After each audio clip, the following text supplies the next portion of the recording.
move forward. Tonight, we share with you Coaching Mental Health, our panel series, Benching the Stigma, produced by the Hampton Roads Sports Commission, Virginia Sports Hall of Fame, and CHKD Sports Medicine.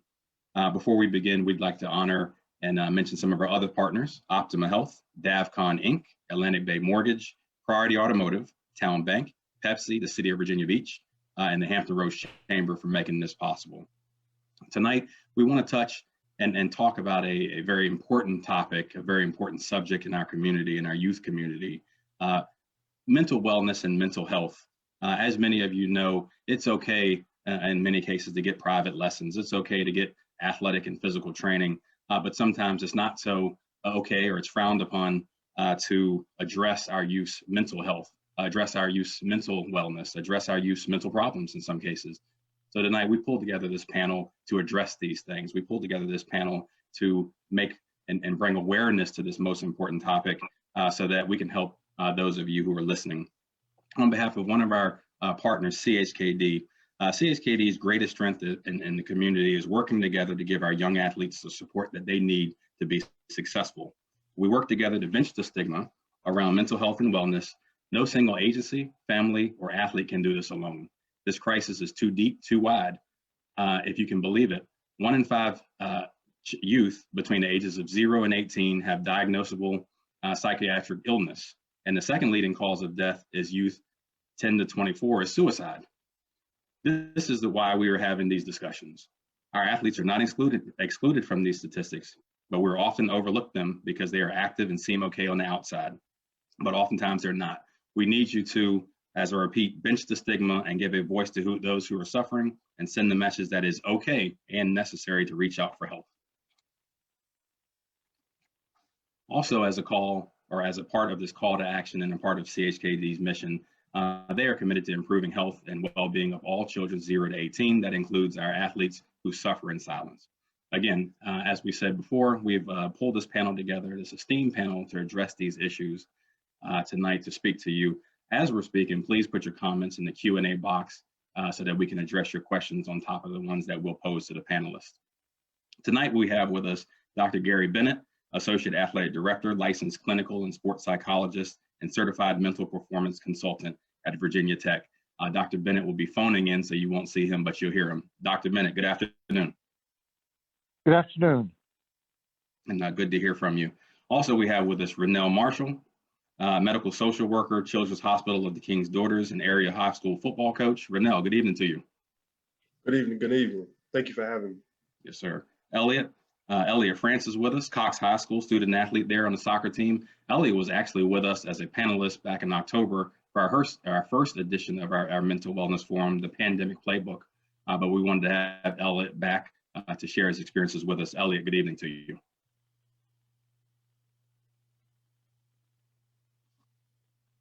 All right, and Betsy Cutler, President and CEO of Cutler Wellness Program, LLC. Betsy, good evening. Good evening. Great to have you.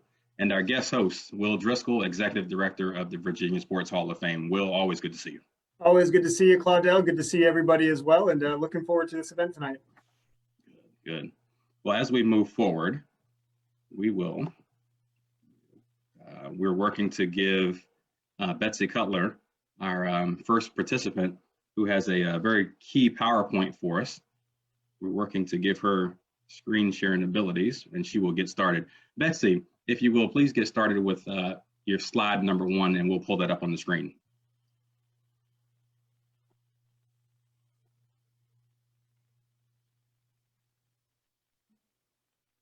Are we good?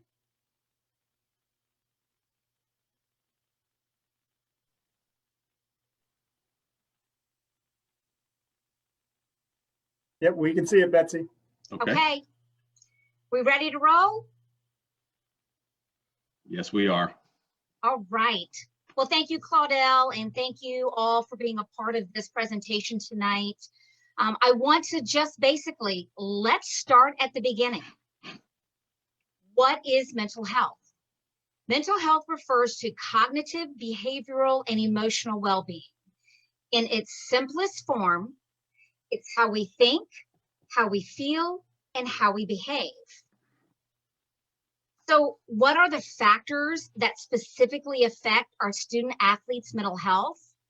Basically, we're asking what factors affect our student athletes, what they think, what they feel, and how they behave.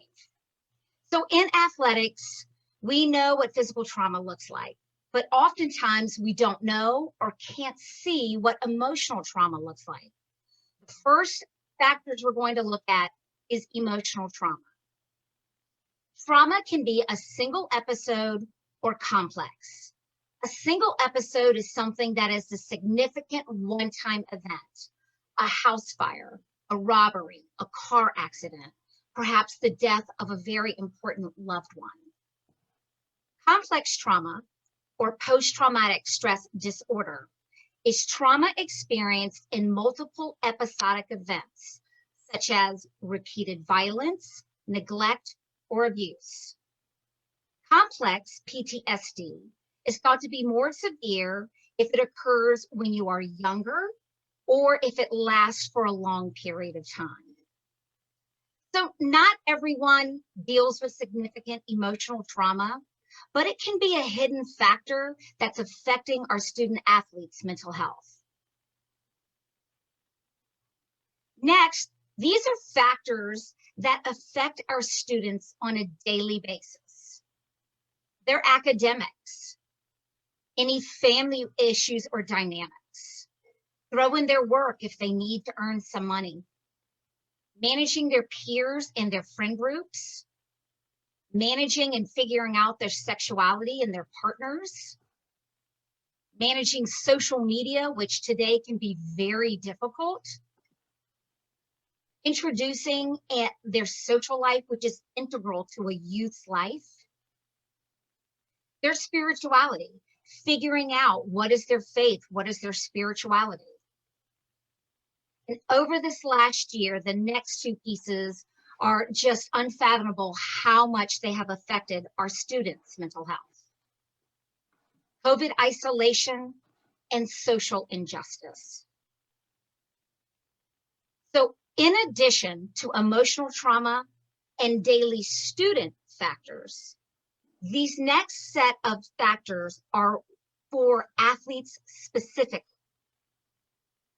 The physical toll on their body, sleep, and their nutrition, an injury or a demotion,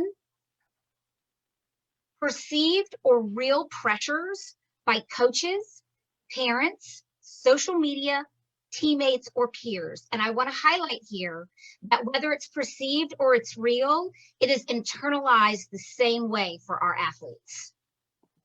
And college recruitment. It was already stressful trying to figure out college recruitment as a high school athlete, but throw on COVID and we're having offers rescinded or they're asked to take a gap year. It has been unbelievable stress for our student athletes. So I want to pause right here and I'm asking our parents and our coaches to just look at this slide. These are all the factors our student athletes are dealing with every day. And for our athletes, I want to point to you all that first of all, we see you. We see and look at all the things that you're dealing with every day. And we want you to know we are here for you and we are here to help you. The next thing that we're going to look at are what are the barriers for student athletes to actually seek mental health support. Our first one is athlete mental health illiteracy. Basically for our coaches and our parents, really not a lot of specific information that you can go to learn about athlete mental health and student mental health. And for our athletes, there's really just a sprinkling of mental health curriculum in your school systems. Second one is mental health accessibility. That's both time and proximity, as well as finances. So it is important, parents and athletes, that if you feel like you need mental health support, you need to make the time to get it done. Another issue is how close, what's your proximity to a clinician? And then the third piece of that is finances. Are there free services? Does your insurance cover it? Our third one here is stigma. So how do we overcome the stigma of seeking help? Well, education. And I have to tell you, tonight is an amazing start in learning about basic mental health and how it affects our student athletes. Mental health accessibility. It is important to normalize seeking mental health supports for our parents, our coaches, and our athletes. And now stigma. I have a really good friend of mine that started a mental health movement called Same Here Global. He believed that most of the stigma around mental health was because of A, we weren't using terms like mental health, and B, the statistic that has been around for over 25 years, that 1 in 5 adults suffer from mental illness. So at the beginning of 2020, he had a huge push and he decided that he wanted to start the hashtag 5 and 5. Basically, he wants to communicate that all of us deal with mental health issues. That is, 5 people out of 5 deal with mental health issues. Hashtag 5 and 5. So tonight, our coalition would like to introduce our call to action for our athletes, and that is hashtag Bench the Stigma. So if you're on social media throughout this presentation or after the presentation, we ask that you throw in there the hashtag Bench the Stigma and help us to promote our goal of reducing stigma around student athletes seeking mental health supports. So to further illustrate this concept of we all deal with mental health issues is the mental health continuum. And so you know, every single day, every single person is on the mental health continuum. Your coach, your parents, your athlete, your educator, all of us at any given time is somewhere on this mental health continuum. And when we start to understand that, we will understand that stigma can be broken because we all have been there. So I'm going to close out with this. What does an overall athlete mental well-being mean? So I briefly introduced you and explained some of the mental health concepts. Another major component that I just touched on was physical health. Workouts, endurance and strength, nutrition, sleep. This third component of athletic performance. Sport-specific skills, maybe talking about how our O-linemen, how quickly are they coming up out of their stance to engage in the defender? For our basketball athlete, what is their free throw percentage?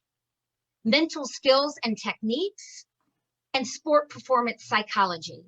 And I know going forward that we have Dr. Bennett, who is going to be able to really talk about the differences between mental health and clinical health, and athletic and sport performance psychology. So this is what the overall mental well-being is meant for an athlete. It's these 3 components working in union together. Well, thank you, Betsy. Very valuable information. And again, as we go through the program tonight, we encourage you to ask any questions that you want and put those in the Q&A box. As we take a round 2 with our panelists, they will answer those. Next, we will go to Dr. Gary Bennett, our Associate Athletic Director and licensed clinical sports psychologist from Virginia Tech. Dr. Bennett. Hello, Cadaire. Good evening to you, and glad you could join us. We would love to see your face, but we will take your voice and your expertise. I'm not so sure about that, but that's nice of you to say. But in your profession and the student athletes that you work with, you know, in what ways do you bench the stigma or encourage positive mental health with the athletes that you work with and come in contact with at Virginia Tech? Well, I mean, I would sort of piggyback off some of the things Betsy said. I think in large part at our department, it starts with our administrators and our coaches who recognize the importance of mental health and recognize that, as Betsy was saying, we all fall in that continuum. Some days we're more down on the end where we're thriving, just, on top of our game. Whereas other days we are just struggling to survive. And I love that 5 out of 5 metaphor, because we just really emphasize that we all have issues. We need to be aware emotionally of where we are, where other people are at, and when folks are in need of treatment, to get them pointed in the right direction. And we've been fortunate at Virginia Tech for 20 years. We've been working on this, so it didn't happen overnight, but over time the message has gotten clearer and stronger that this is something that we all deal with, and there's nothing to be ashamed of. It's not a sign of weakness. Actually, it's a sign of strength to be able to acknowledge those problems and to seek help when needed. Certainly a certain sign of courage as well. What are some of the negative effects that you've seen for student athletes or youth sports athletes, who have not sought out help? And, what are some of the negative things that come from this? Because we're really trying to dispel this notion that seeking out mental help and seeking out ways to learn more about this, we had to just kind of throw that out. We had to bench that stigma, as we'll keep saying. So, what are some of the negative things that can come from not addressing these issues? Well, I mean, there's quite a few.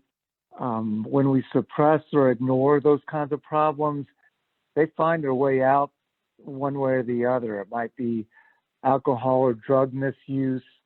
With a lot of the athletes I've seen over time, it comes out in misplaced anger. Certainly, if someone is suffering from some type of clinical disorder, not getting treatment over time, that's probably just going to get worse and more difficult to treat. So those are a few of the things that come to mind for me, Claudel. Well, good. As we're having this conversation, we're also sharing valuable links in our Q&A chat box to go along with and supplement, the answers and the feedback from our panelists. Dr. Bennett, staying on that same vein, and what ways, once we've identified these problems, in what ways can athletes, youth athletes, collegiate athletes, and what ways can the athletes and their families seek out this attention, and in what ways can they go about starting to get help? Yeah, again, I would go back to some of Betsy's comments. It's so important that in, your local communities that there are identified and accessible mental health resources. So, knowing where to go when you need to go is really important. At the high school level, I would hope that there are more, again, accessible and free resources for a student athlete to seek out within the school system. At the collegiate level, the NCAA has really made it a priority to have these kind of resources available, ideally within the athletic department. But, beyond those more professional resources, I just think it's so important that family, ministers, friends, whoever it might be, that students are able to identify kind of their safety net of support. And it doesn't necessarily have to be a licensed mental health provider. It just needs to start with somebody, having a go-to person when that is needed. Well, good. And Dr. Bennett, how can, youth coaches and youth administrators and high school athletic directors, even collegiate athletic directors, how can they better dispel this notion? How can they better dispel this mentality that, there's a stigma around mental health and, families shouldn't go get the help that they need? How can we better dispel this notion, in your opinion? Yeah, no, I'm glad you asked that. And I mean, I just think coaches play such an important role in this. And a lot of times the coach is that go-to person for an athlete, because coaches and athletes have a special relationship, and athletes just look their coach oftentimes as not just a support person, but someone they look up to, respect. And I just think it's invaluable for a coach to be able to acknowledge, you know what, there was a time in my life when I struggled.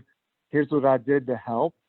At our school, we've got several coaches who have come out and spoken up in that way. In fact, our athletic director has done the same thing. So when you're getting that message from the people you respect and look up to, I think that definitely helps lessen the stigma around having a mental health challenge. Well, Dr. Bennett, I'd like to defer to Will Driscoll, our executive director of this Virginia Sports Hall of Fame, who's also co-hosting with me. Will, would you like to direct anything towards Dr. Bennett or Betsy at this kind of halfway point of things? Yeah, thank you, Claudel. Dr. Bennett, you mentioned that, and one thing that we like to obviously prop up here in Virginia are things that we're very good at. And Virginia Tech was one of the first colleges and universities in the country to really focus on sports psychology and bring a person like you on staff. So I think that's really a good feather in our cap. But looking at it now, you've been doing this role for over 20 years. When the student athletes get to you on campus, how many of them would you say have been exposed to the topic or the discussion of mental wellness and the resources available? And I'm talking current day now, as opposed to say maybe, a decade ago. Right. That's a good question, Will. I mean, I don't really have a firm idea in terms of percentages. I will say this, I think the youth of this generation, college students, high school students, are much more open to talking about mental health than probably ever before. So it's not nearly as much of a struggle to get people to reach out as it was 20 years ago, because I think we've made some progress in reducing the stigma already. You see pro athletes who have come out and spoken about things like depression and anxiety. So I think things like that have made it more acceptable and easier to acknowledge when we're having a problem. I think that. Still, go ahead. I'm sorry. Go Dr. ahead, Bennett. Bill. No, I'm sorry. No, You please continue. Yeah, most of the athletes I see, and at Virginia Tech, we've got about 570 student athletes, and over the last 5 years, every year over half have come to seek services for one thing or another. But most of them, when I ask, have never talked to a mental health professional before. So I think there's more acceptance. How much treatment have they gotten beforehand? Still, that's probably a small percentage. Mm-hmm. No, I think it's amazing when you do start hearing the stories of the athletes who are now lending their voice to it. One of them is Austin Cannon, who played at Virginia Tech, and he's been very open in articles and national publications about it. So that's definitely helping break the stigma, or bench the stigma, as we're saying with this program. For Betsy, you talked about literacy, accessibility, and stigma. How are you seeing the improvements being made in all of these areas, or are you not seeing improvements and this is still something that we have to continue working towards? Well, based on my research and other research that's out there, stigma is decreasing. Dr. Bennett is right. It has come down significantly in the last 10 years. But what I found specifically is that athletes are supportive of their peers seeking mental health help, and they are open to helping and supporting them, but they are not willing to disclose that they are struggling. So it's only a one-way stigma release.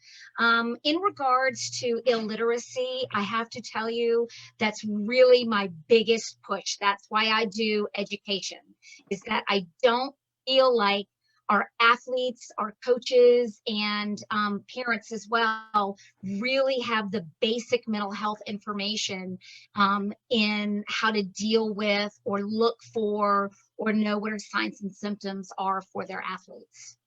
You know, it's what's so interesting about this subject is I'm not a mental health expert, but in doing this now with CHKD and the Sports Commission for the past year and a half, you just continuously learn. And it really is that literacy that you're talking about. And, you know, talking about the continuum that we've been speaking about over the last month or so as we've been prepping for this, it's so surprising to hear that even right now, I am on it at some point. How surprised are people when you say that to them, that no matter how they're feeling or at what point they are in their day, in their life, they are on that continuum, they're on that spectrum? You know, I did a mental health seminar for a high school football team, and we did a pre-test and a post-test. And at the end, I would say 75% of the players put in hashtag 5 and 5. I think that, and I told them of all the things I'm going to tell you, I want you to walk away knowing hashtag 5 and 5. We all are in this together.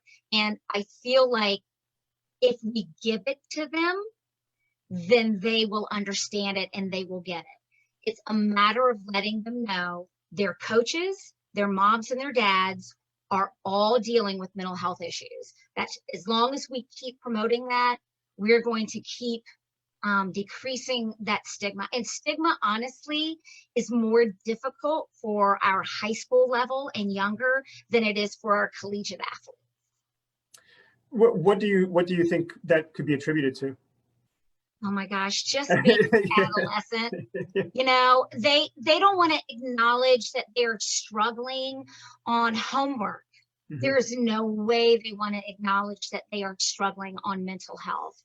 I think they've gotten a lot better, and we've gotten a lot of school groups that are interested in supporting their peers' mental health, but we still have a long way to go. And I think for the athletes too, I think our athletes haven't matured from high school to college ideology in order to understand that you don't have to be BMOC at your high school, and it's okay to show vulnerability, but that's just going to come in time. Well, I know that we've already, you know, thanked you for being here, but the resource that you and Dr. Bennett have provided and will continue to provide is definitely an asset to this program and this initiative. So Claudel, with that, I'll give it back to you because I know we got some more very interesting topics to get to. Good, thank you, Will, Betsy, Dr. Bennett. Next, we have with us Dr. Rennell Marshall, medical social worker from King's Daughters, or Children's Hospital of the King's Daughters, excuse me, and also area high school football coach. Good evening to you, Rennell. Good evening, good evening. How are you? Good, good. And again, I know you've taken in and heard and kind of gotten warmed up to this dialogue. But, you know, working with the young people, we had a great conversation leading into this, working with the young people that you work with. You know, what are some of the ways that you've identified some of the stigma and some of the reluctance and some of the, you know, hesitation for, you know, your student athletes to kind of come forward when they might have had a problem? I think the biggest thing is that they're afraid of what their peers might say. You know, as much as they may struggle and as much as they may have these concerns and these issues, they're afraid of what other people may say. You know, this can come from teammates, this can come from maybe family members, friends, social media even. So, you know, it's very, very important for them to understand that, hey, you can have these conversations with people and let someone know that I'm struggling, you know, and then of course we would have to identify what that exact struggle is. Certainly, certainly. You know, so again, a question that we had and a question that's kind of coming from our Q&A also, as we'll interject, you know, how can you as a coach tell, you know, if your student athlete is struggling with performance or mental health challenges? You know, what are some of the ways or indicators that you've seen? I would say definitely it starts with just kind of their performance. You know, if you've noticed someone who started the season, I mean, extremely strong, they played well, they've done everything they're supposed to do, and then you start to see a decline, then someone in this field, working in the mental health field, I have extra questions other than, you know, why aren't you making the tackle, or why aren't you catching the ball or making the shot? I'm asking, are you getting enough sleep at home? You know, how's your relationship with your family? You know, do you have a girlfriend? You know, if it's a female, do you have a boyfriend? How's school going? You know, those are different type of questions that I'm asking because they all contribute to your performance.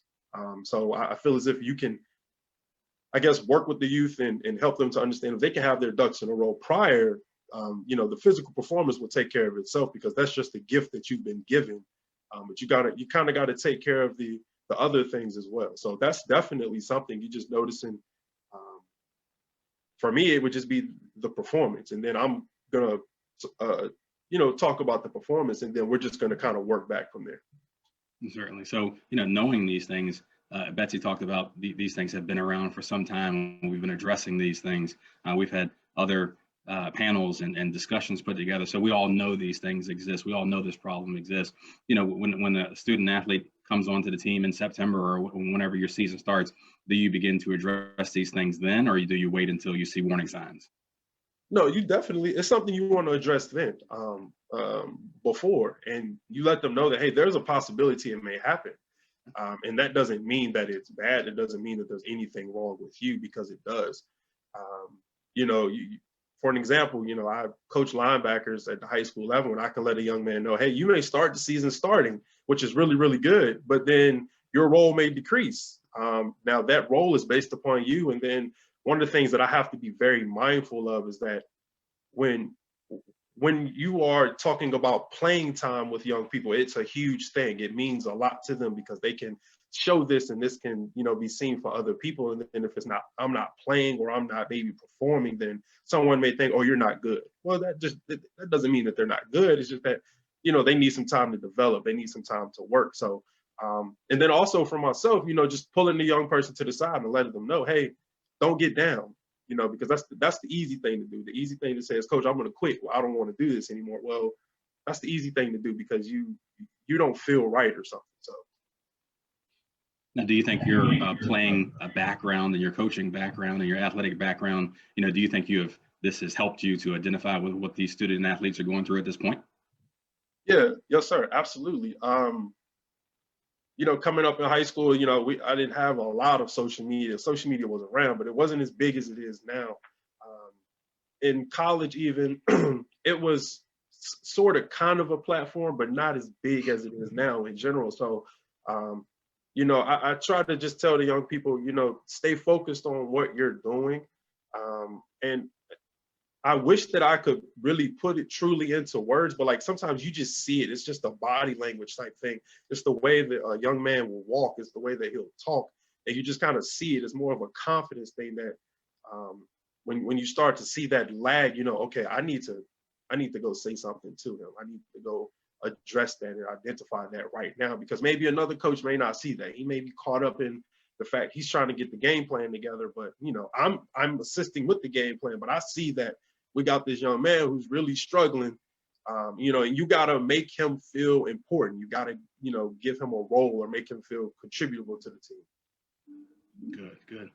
Will, if you could come back to you, want to get your questions for Rennell while you're here. Yeah, you know, you're talking about making the kids feel important. You know, kids, particularly in the school system, whether it's private, public, you know, kids are coming from all different backgrounds. What resources are available for the coaches? You know, not the full-time coaches, but just, you know, the coaches who are there because they love the sport. What resources are available, and how are you potentially even helping them kind of develop their own techniques to help deal with, you know, the potential challenges that may come from dealing with, you know, 40 to 50 kids, all from different backgrounds who may be struggling on a daily basis? Well, I definitely tell the coaches to reach out to maybe guidance counselors. I also, being you know, a mental health clinician in the area, I also always tell them, you know, you can reach out to the different agencies within the area. And I think that just myself having that insight, I'm just telling people, or the coaches specifically, hey, you can try this agency or you can try this specific agency. And I've had, you know, plenty of talks with our coaching staff, just basically explaining the difference between getting in-home counseling and an outpatient therapist, because they think that that's the same thing, or they may get the verbiage confused, you know, well, he's an outpatient counselor. Well, being honest, that's not a real thing. You're an outpatient therapist. So and then just, saying that maybe that's something that we could offer to a kid. Maybe a kid just needs to talk to somebody for once a week. They don't need someone in their home 2 to 3 times a week for 6 to 8 hours. And then for the coaches, just letting them know that I don't have a problem with saying, hey, coach, X, Y, and Z, he's been struggling for a while. I'm not sure what the problem is. Some of the coaches are in the school, so they may see exactly what's going on. I'm just coming to practice for 2 hours, and I'm noticing it within 2 hours. So I know somebody has to see it in the school. Does a teacher identify maybe grades or not turning in homework? And then maybe we could try to go from there. You mentioned that the kids.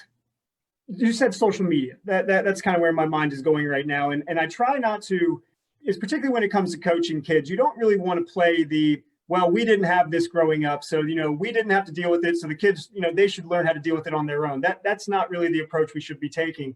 How important is it for the coaches to look at the external factors that the student athletes are dealing with now, and make sure that they're kind of educating themselves from the coach's standpoint? The coaches are educating themselves on these factors to potentially identify a problem before it becomes a long-term issue.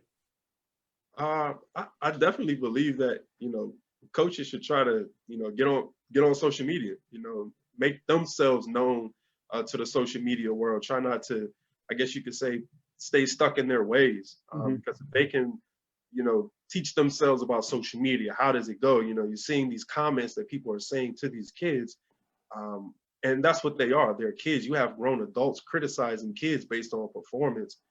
So I think that is important for coaches to be able to maneuver within that avenue and just kind of just see how it's going. You don't have to be an expert at it, but to just be able to understand, hey, this is what they're going through. Maybe this is what someone is saying. It may not even be an adult. It could be a peer. It could be another teammate, that's criticizing them, and, they're doing it on social media,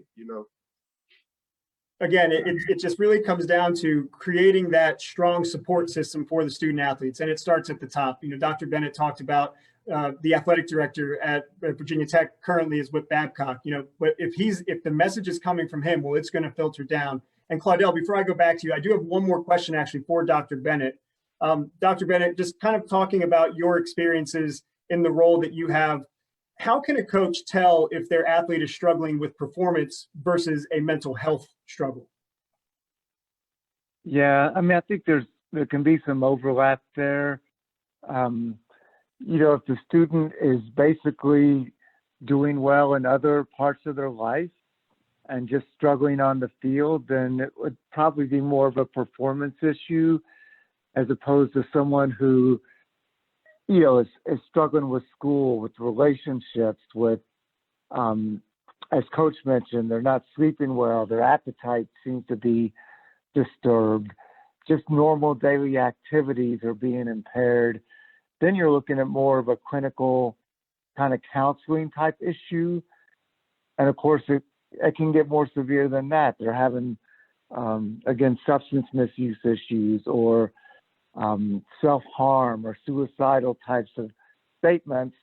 Then you're kind of getting to the far end of that continuum where obviously that's probably affecting performance as well. But, at that point seems far more serious, I think. I think the biggest thing that we continue to learn and want to put out there is if you see something, say something. If you have a concern, raise a concern. If you have a question, ask a question. We're not asking people to be experts, but we are asking people to learn and inform themselves. And so with that, Claudel, I'll give it back to you. Again, this is a great resource, and I'm just really happy to see everybody out here available and willing to talk about this. I do have one last thing to say as well. I think it's extremely helpful I always inform our athletes, the ones that I work with, to create a routine for themselves and stick to that routine daily. I think that if you have a routine for yourself, it helps create a level of comfort opposed to you waking up every morning and then it's just chaotic for you. If you have a strict routine for yourself, and this works not just only as an athlete, but in life as general. So having a routine, it definitely makes things, a lot better, and it makes things smooth for you, which could lead to improving your performance. Looks like Betsy. Yes.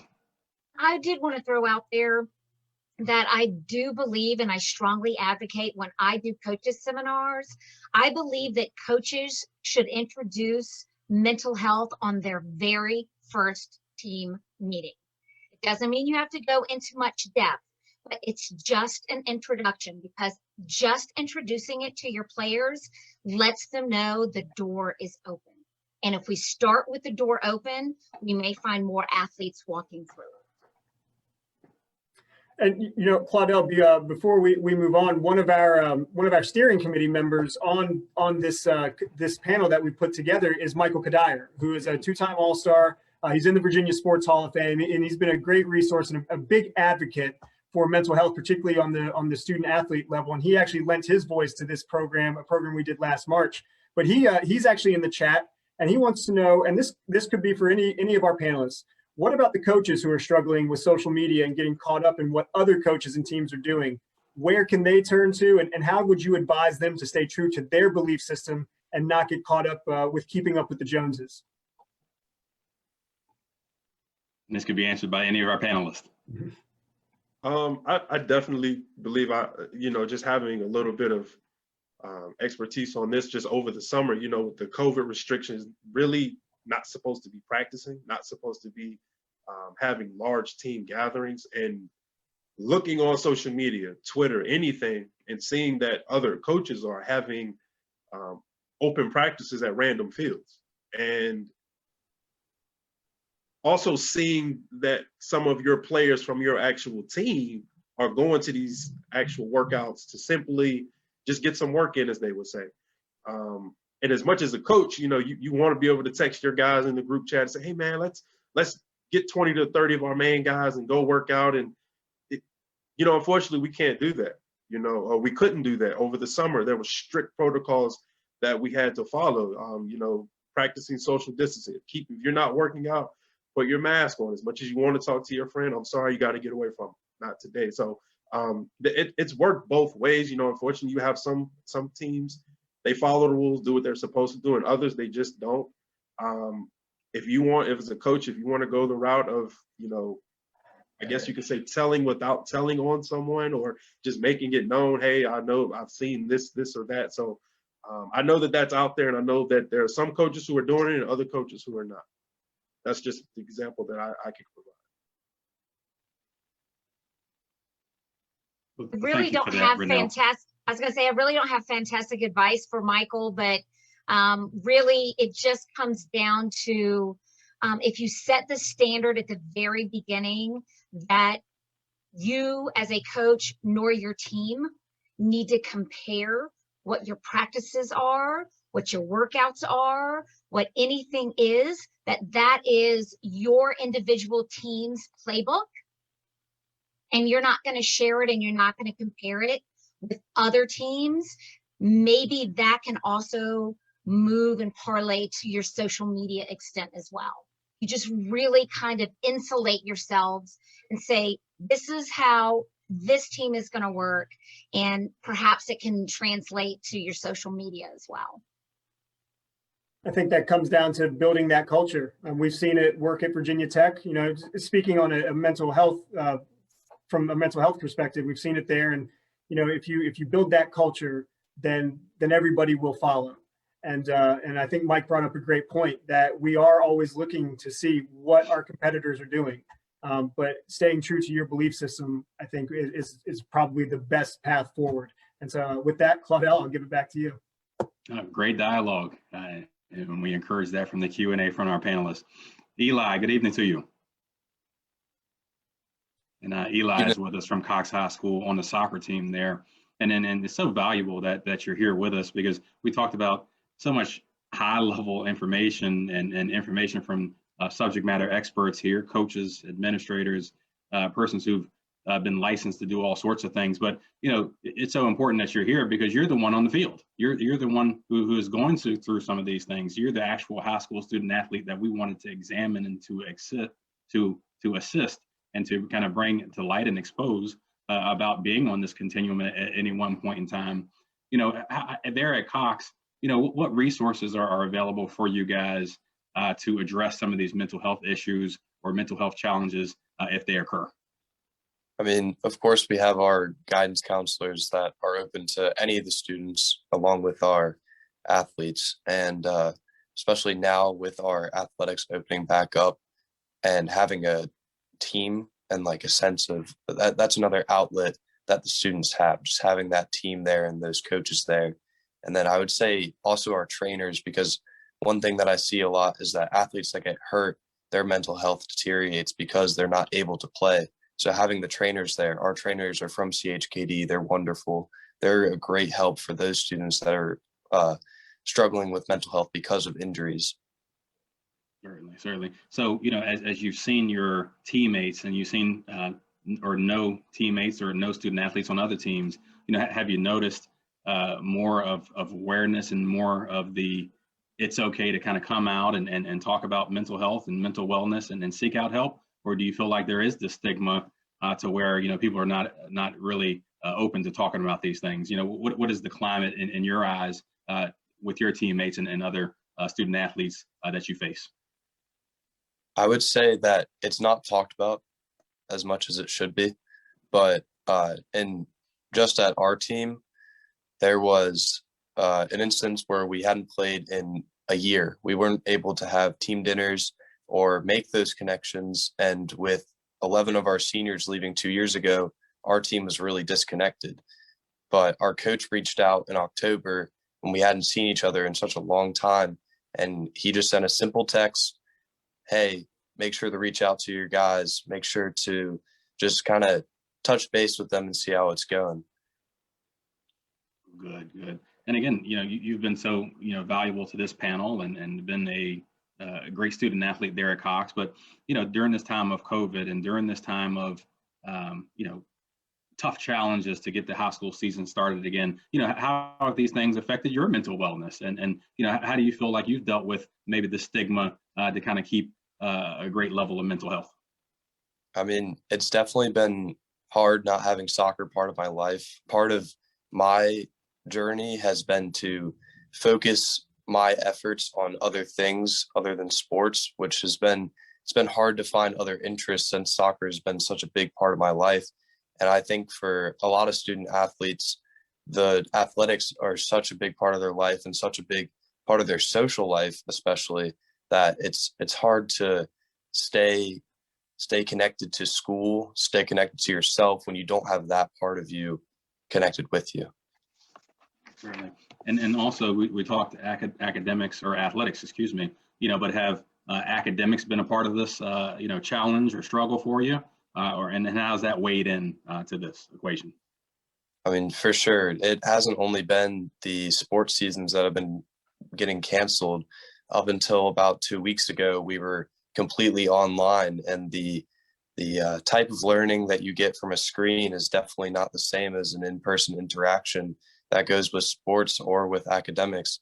When you're not able to get that face-to-face interaction, that training your mind or your body, it's hard to really advance yourself as a person and not get down in the dumps about your situation that you're in. And the only thing that really keeps me going is that everyone else around me is going through the same exact experience. And I'm reluctant to see that now that restrictions are getting lifted, that we are going a little bit back to normal. And there's a little bit of hope there that there will be normalcy in our season, in our academics, and our lives as we move forward.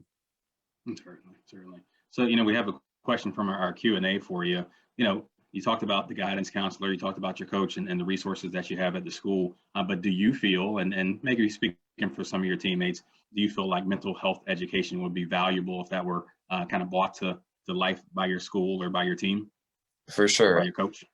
That, especially at Cox High School, we've had a few instances of there being some issues of mental health. And I think that our school, our community would really benefit if that was something that we focused on.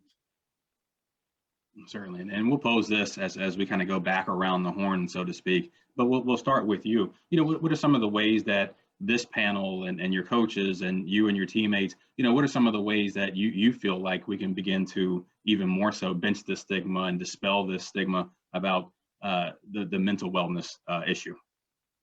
I think what Betsy said earlier was a really good advice, that you just get on top of it. You just come straight out and you say, hey, we need to make this part of our everyday. Like, we need to make sure that we're checking up on each other.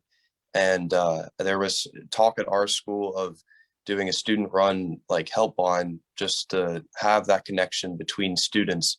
So I think really, if you get out ahead of it and you start the talk, and when you do that, it gets other people talking, and social media and stuff like that, that is a great outlet to make sure that you really reach out to everyone that is around you in the community that is Cox High School, and in the community that is Great Neck and Virginia Beach. Certainly. Before we go back to Will, I know he has a few questions for you, but I really wanted to personally, and on behalf of the committee, thank you, Eli, for being here, because we know that's not an easy thing as a young student athlete, to a young man and young student athlete, to kind of speak out on these things. You get a little older and you get some more experience, and you get on the panel and get some different places, and it becomes easier, and you become more experienced with these things.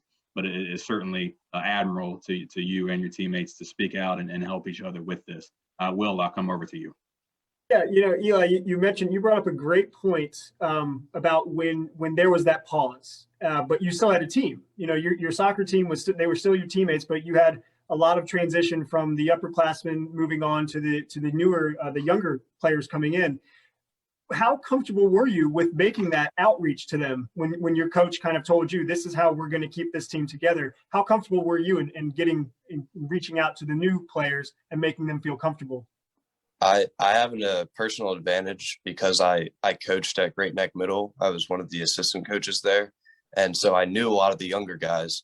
So it was easy for me to reach out and get those guys kind of incorporated. And as we're starting training, seeing those guys kind of mold with each other and like see each other, there's a lot of smiling faces and a lot of new connections being made. And a lot of the times for upperclassmen, when I was a freshman on the team, one of the things that really helps me feel comfortable is an upperclassman coming up to you. So seeing that interaction between our upperclassmen and underclassmen is amazing, because I know that as an underclassman, that really makes your day and makes you feel so much more comfortable on the team. So coming in after a year like this, where there really wasn't a season and wasn't a team last year, and now you're getting a second chance to be on a varsity team and actually have a season this year, I think it's great that you actually are able to feel comfortable going into this year.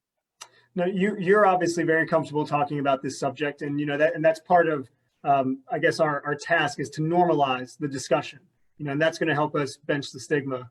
But kind of talk about your journey from freshman to now a senior, and how you've seen the overall discussion kind of evolve.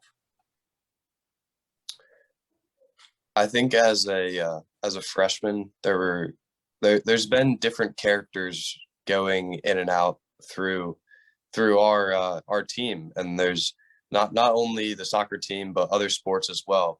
There's been a lot of faces that have come and gone from my freshman year to my senior year, and I think every year we get better and better at being able to have a team experience. And as I said earlier, our coach just reaching out meant so much to me, and I hope the other students as well.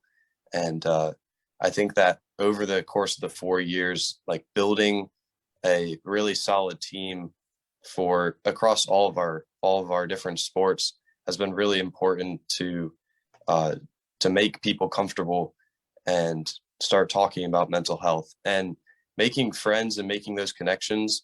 That's what really makes it comfortable, because I feel like it's kind of hard sometimes for people to stand up for themselves and go see even a guidance counselor who's a trusted person, just because they don't know them. And I think it's better sometimes to have that team, people that you really trust, to be able to talk to them. And I see that more and more as people are comfortable with me and the other upperclassmen and other students that are on the team. They're able to talk about their home lives and what's going on around their life, and even in school, other than just keeping it to themselves. Well, we certainly appreciate your participation and just the student athlete perspective, because that's really what's important here is, we're putting these resources out for student athletes, their parents, coaches, and administrators, but we can't improve unless we're hearing from you. So we certainly appreciate your participation here. And I know, Claudel, I see a few questions in the chat, so I'll throw it back to you and we can get those out there. Certainly, we want to continue our way back around the horn. And again, Eli, thank you for that. Rennell, we wanted to come back to you. You mentioned the word routine. We talked about that back in October about how to get our young student athletes through COVID, and we're still there, but like to think we're making some improvements. You also talked about routine here in your most recent comments to maintain and increase that mental wellness. Tell us a little bit more about how you define routine and how you get that over to your student athletes to have that be an assistance to them. Yeah, so speaking back on routine more, I think that, like I said, it's really important for us to have. And I've talked to some of the athletes that I coach and just kind of give them maybe an example or routine that I utilize maybe in college of making sure, 2-3 days before the game, I'm hydrating, I'm making sure that I'm getting extra sleep, earlier in the week. I know Sunday through Wednesday, I'm going to be cramming, doing a lot of schoolwork, trying to study so that, that Thursday, Friday, I can get an extra hour or 2 hours of sleep. Also from what I eat, I know that, what you put in your body, it fuels you. So, monitoring the food that I eat as well. And then also, try to get my mind away from what I'm having to do or perform, which was football. I may watch a random movie or, listen to some music. That was just a routine that I created for myself, and it was extremely successful. I found it to be successful. I had less worries. I, wasn't stressing as much. Of course, trying to balance college and social life and playing sports, it was stresses that come with that in general, but being able to create a routine, it was extremely, extremely helpful. And I tell the guys on my team, do that. And it definitely, it makes a great difference. Also, I would like to mention who's on the call with us, Dr. Joel Brenner. He has a new program that's coming up called Mindfulness Coaching for the Youth, for young athletes.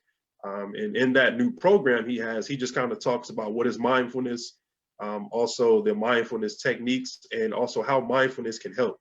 So I think, talking about the routine and then also how can you utilize mindfulness, it's definitely gonna be great. And if you all can, I know that Claudel, you put the link in here, if you all can check that out. It's something Dr. Brenner has coming up, and I know he's extremely excited about that. Well, thank you, Rennell, and Dr. Brenner certainly been instrumental to this panel and instrumental to this effort. Betsy, we want to go to you now, and you talked about at least make the introduction, at least touch it, at least expose your student athletes to mental health and the positive and negative effects there and the continuum. Can you tell our coaches who are listening, administrators who are listening, youth who are listening, how to best introduce this to your student athletes and your program when you get them? Well, I do believe that if you don't mention it in your first meeting, you definitely have to mention it in your second meeting.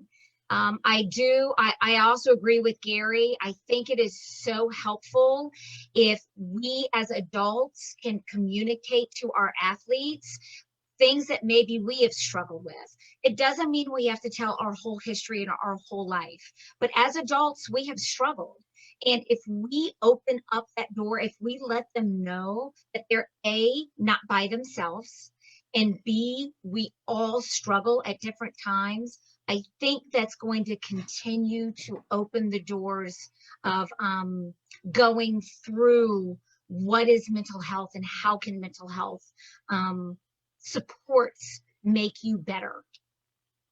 Certainly. And back to our most important topic of the night, we talked about benching the stigma, and all this supports that. If you could kind of go back to that phrase, if you could go back to that hashtag, what is something that you leave the audience with on how to bench that and how to dispel that moving forward, because we know such a vital thing that we all need to help with.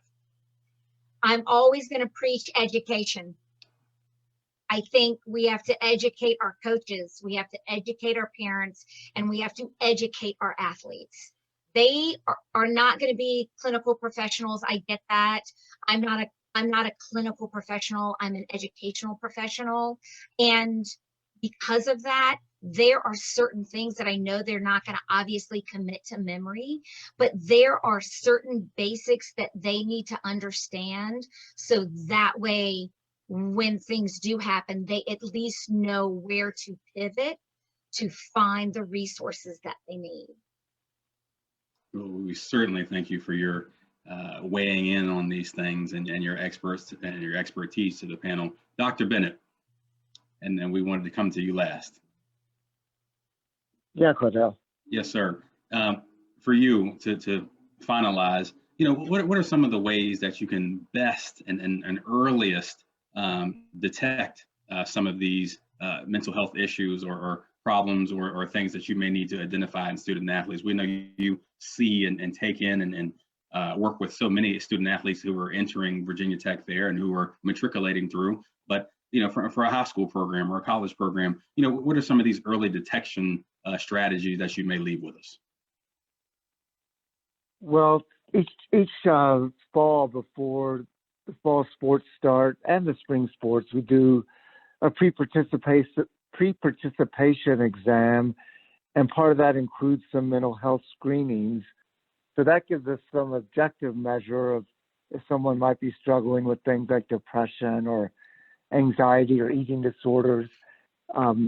And I believe it was Eli who made this point, and I would just echo it. Our relationship with our athletic training staff is probably among the most important relationships we have, because those folks have hands-on experience with our athletes day in and day out.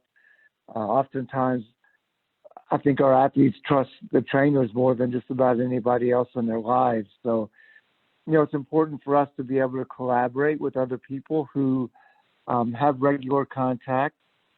Coaches certainly fall within that as well. So, we've just worked hard at Virginia Tech to have a network that communicates with each other. And again, that we're all part of that safety net that is underneath all of our athletes' lives and can be there to offer support when needed. Well, good. Dr. Bennett, we certainly appreciate you being a part of this effort as well. To finalize this around the horn and these final questions, Will, we want to come back to you with your final thoughts for the panelists. Betsy, this might be for you or Rennell. Claudel kind of touched on it a little bit, but we have somebody who's actually asking specifically from a football culture standpoint. There's so much emphasis on being tough and no weaknesses. And, we hear the term mentally tough. And I know that we brought it up in every single one of these events that we've done. But how can the coaches, how can the administrators, the league organizers create this culture that supports mental health when on this side they're being told there are no weaknesses? You have to go out and do your job, basically. I think that was a fantastic question, and it is definitely, I think, a tough line to walk for a coach. That's just very honestly speaking, it is. But my best advice is going to be, it's this line between mental health and sport performance. So, and I think maybe Gary could talk more about that specifically, but here's what I would tell that coach is the issue or the problem or the motivation that you need, is it based on what they are doing and their performance, or do you think it's something that is from something else outside of their sport? That's the line we have to find, because if they are fine and thriving outside of their sport, they don't have that hunger or that need to be that defensive guy that's going after everybody. That is a sport performance mindset. And so that is the important difference between mental health and mental performance psychology. And maybe because Gary is both certified in both of those, he may be a better person to further answer that question. Well, Dr. Bennett, the ball's in your court. Yeah, no, good points, Betsy. And, I think this kind of gets back to the stigma idea that you can't be mentally tough and have a mental illness. Like if you have depression or anxiety, that somehow you're mentally weak.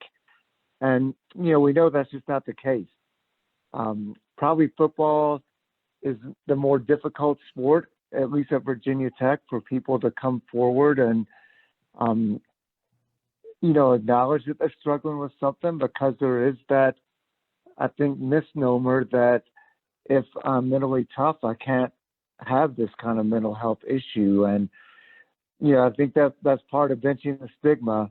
We need to separate out that people can be really mentally tough and depressed. Those two things are not mutually exclusive. And I just wanted to offer one other thing. Coach Rennell, you mentioned, and I loved the way that you said, when you're just trying to find out, how your athletes are doing, ask them about their boyfriend, their girlfriend.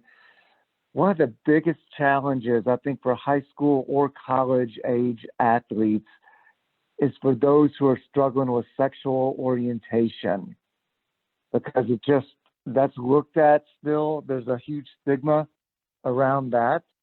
And every year I see athletes from just about every sport struggling with that. So, I think it's important that when we're asking that kind of question, that we don't assume that the person is in a heterosexual relationship. So asking about the relationship, I love that idea. But for someone who is struggling with being gay or lesbian, and just depending on how that question is asked, can, maybe complicate things a little bit. Just my 2 cents there. These are all, this input is fantastic, because as we move on through the beginning of this program until now, these conversations have to be had. And so we're so thankful for the resource that all of you have provided. I know that's from myself and Claudel and CHKD as well, but thank you all for participating, and I'll give it back to Claudel, and I think we can maybe start to wrap it up a little bit. Well, tremendous job tonight to all of our panelists. And those who ask questions, we certainly appreciate that, and are thankful for that. Again, the biggest thing, we talked about a number of specific issues, but if you could take away anything from this, let's continue to raise the awareness. Let's continue to attack the stigma. Let's continue to attack this subject, and let's continue to educate, as Betsy said, and the other panelists stressed. As we bring this program to a close, and on behalf of Virginia Sports Hall of Fame, CHKD Sports Medicine, the Hampton Roads Sports Commission, Hampton Roads Chamber, we just want to thank all of you who are in attendance and who participated and who contributed to this, our steering committee members. We'd like to thank our partners again, Optima Health, Davcon Inc., Atlantic Bay Mortgage, Pepsi, Town Bank, CHKD Sports Medicine, Priority Automotive, City of Virginia Beach, and the Hampton Roads Chamber. And we got to continue to bench this stigma.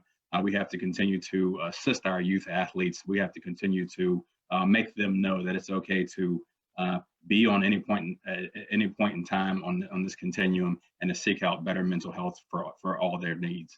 So again, to everyone who's participated, we thank you for your time. We hope that you stay safe, and we hope that you have a great evening and continue to bench the stigma and continue to assist our youth athletes. Thank you.